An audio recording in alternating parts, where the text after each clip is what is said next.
Danny Flexen here with the latest edition of SecondsOut FLEXpectations, our weekly look ahead at the boxing actions come at the weekend. Every Thursday we're here, well not here literally, but every Thursday we're on camera 4:30 p.m. Previewing the weekend's action, and every Monday we're here for reflections, of course, looking back at what's just occurred, see how wrong we were in a lot of cases. You might be wondering, why am I here outside the famous Peacock Gym in East London? My trusty colleague Joseph Smith and I have been going around various locations in East London, various pubs, unfortunately most of them closed, as we document the history of the Peacock Gym for a forthcoming Seconds Out film that we are working on. Let's get right to the action for this weekend, and unless you've been living under a rock or you're hopelessly single and you just don't want to think about it, it's Valentine's Day tomorrow, so all you lovers out there, I'm sure you're looking forward to it. And Golden Boy have capitalised on the day and put their young heartthrob, social media heartthrob, Ryan Garcia headlining. He seems to be on a collision course with Jorge Linares, who's also on the show in Anaheim, California tomorrow night. And they should meet in the summer if both come through victorious. Ryan Garcia is going up against a guy we know pretty well in the UK, Francisco Fonseca, Nicaraguan brawler, power puncher, who drew and looked to be a bit unlucky to only draw with Alex Dilmagani on Channel 5 in what was, for me, the best British fight of last year. Excellent fight, high pace from start to finish. And although I thought it was probably a draw was a fair result, a lot of people thought Fonseca should have got the nod. He'll really bring it to Garcia, and he is strong physically, but he's not as big as Garcia. He's nowhere near as talented as Garcia, and his style is pretty straight ahead, pretty predictable. Should suit long-armed, vicious, spiteful Garcia, fast hands down to a T. He obviously destroyed Romero Duno in his last fight, building up the quality of opposition patiently, but starting to make a lot of people turn heads beyond his kind of hardcore fan base that he's got at the moment, mainly kind of young ladies, I believe. And who's going to knock him for that? Certainly not me.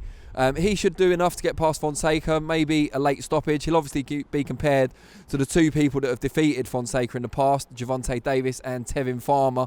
He took Farmer the distance. Davis, I think, got the job done in round 8. So, you know, Garcia being bigger, being a lightweight rather than a super featherweight. Fonseca spent most of his career at super featherweight.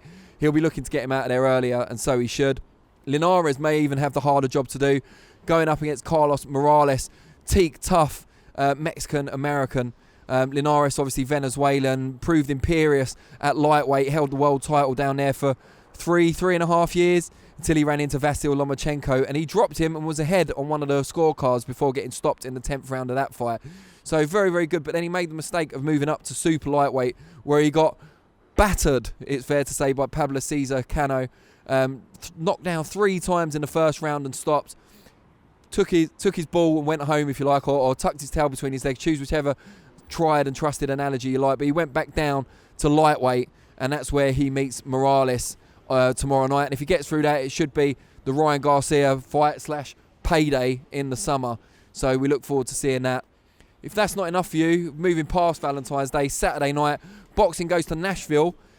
Super middleweight champion Caleb Plant gets to fight in his hometown for the first time as a pro, and he'll take on Vincent Feigenbutz, I hope I've pronounced that correctly, German power puncher, who's been found out at a lower level before, and again, he's got quite a straightforward style, which should play into the hands of Sweet Hands Plant, play into the sweet hands of Plant, I should have said, which would have been much smoother segue.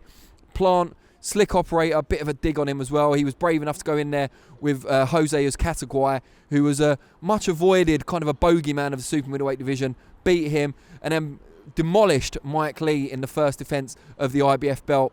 Now he defends for the second time. Bit of a homecoming for him. A lot of people like Caleb Plant. He's a very engaging personality. A lot of people are aware that he lost his daughter. I think she was only 19 months old when she tragically passed away. And he fights now in her name.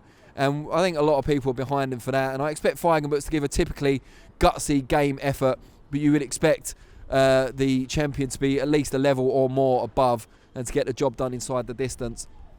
Tell us below in the comments what you think of the 2 or 3 fights, that I've talked about.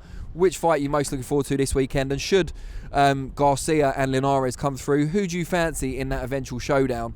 And also, where does Caleb Plant fit in the super middleweight shake-up? Is he a realistic challenger for the likes of Callum Smith, Canelo perhaps?